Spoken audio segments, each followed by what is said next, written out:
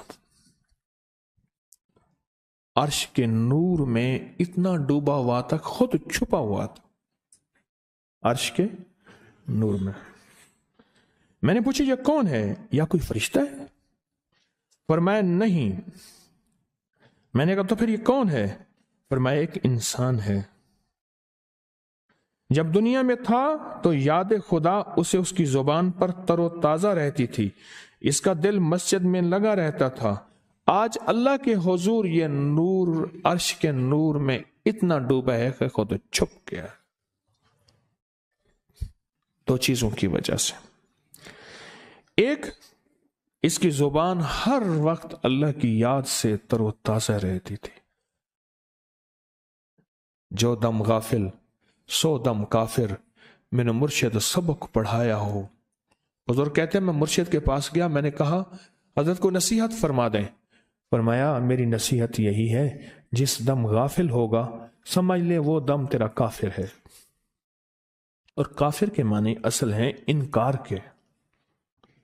وہ تیرا دم اللہ کے ساتھ جڑا ہوا نہیں ہے. اور میں ذکر کرنے والوں کی مثال زندہ کی ہے اور ذکر نہ کرنے والوں کی مثال مردہ کی ہے.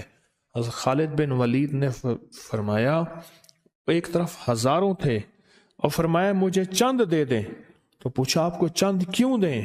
کہا وہ سارے مردہ ہیں،